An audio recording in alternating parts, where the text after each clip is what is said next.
இன்னைக்கு ஒரு அழகான கதை பார்ப்போமா? வாங்க கதைக்குள்ள போகலாம். ஒரு குளத்தில் பல வகையான வண்ண மீன்கள் வாழ்ந்து வந்தன. மீன் குஞ்சுகளோ எப்பொழுதும் கரையோரம் விளையாடி கொண்டிருப்பார்கள். அதில் சோமு, சிண்டு என்ற இரு மீன்கள் ஒரு நாள் விளையாடி கொண்டிருக்கும் பொழுது, ஏய் சிண்டு, என்னை பிடி பார்க்கலாம் என்றான். என்கிட்டயே சவால் வீரியா? இப்ப பார், ஒரு நொடியில உன்னை பிடிக்கிறேன் பாரு அப்படின்னு சொல்லிட்டு விளையாடி கொண்டிருந்தார்கள் அவர்கள். அப்பொழுது கரையோரம் ஒரு காகம் புழுக்களை கொத்தி கொண்டிருப்பதை பார்த்து, ஏய் சோமு, அங்கே பார், அவன் எவ்வளவு கருப்பாக இருக்கிறான். அவனுடைய குரலை நீ கேட்டிருக்கிறியா? அருவருப்பாக இருக்கும். அவனை பார்த்தால் பயமாக இருக்கிறது. வா, இங்கிருந்து போயிடலாம் என்று சிண்டு சொன்னதும் எல்லா மீன்களோ குளத்துக்குள் வேகமாக சென்றன. அவசர அவசரமாக மீன்கள் உள்ளே செல்லும் பொழுது, பசங்களா ஏன் இப்படி ஓடி வாரீங்க என ஒரு பெரிய மீன் கேட்டது. கரையில காகம் இருக்கு, அதோட நிறமும் குரலும் பயமா இருக்கு. அதான். ஓ, காகமா?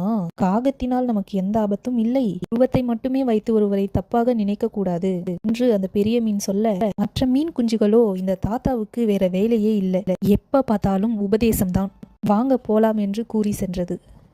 அடுத்த நாளோ குளத்தின் கரையில் கொக்கு ஒன்று அமர்ந்து கொண்டிருந்தது. அதை பார்த்த மீன் குஞ்சுகள், டேய் அங்க பாரு, வெள்ளையா. அட, என்ன பறவை அது? வெள்ளையா எவ்வளவு அழகாக இருக்கு, அழகும் நீளமாக இருக்கு. மீன் குஞ்சுகள் பேசும் சத்தத்தை கேட்டு குளத்தை நெருங்கியது கொக்கு. உடனே மீன் குஞ்சுகள், அண்ணே, நீங்க ரொம்ப அழகா இருக்கீங்க, அழகை தொட்டு பார்க்கலாமா என்று மீன் குஞ்சுகள் கேட்க, கொக்குக்கோ ஒரே கொண்டாட்டம். ஓ, தொட்டு பாரே என்று கொக்கு கூற, ஒரு மீன் குஞ்சோ கொக்கை நெருங்க தபக்கென்று மீனை கவ்வியது கொக்கு. நல்லா மாட்டிக்கிட்டாயா என்றது கொக்கு. மாட்டிய மீனா, என்னை விட்டுவிடு என்று கெஞ்சியது. இதை பார்த்த மற்ற மீன் குஞ்சுகள், ஆபத்து, ஓடுங்கள் ஓடுங்கள் என்று குளத்துக்குள் சென்றன.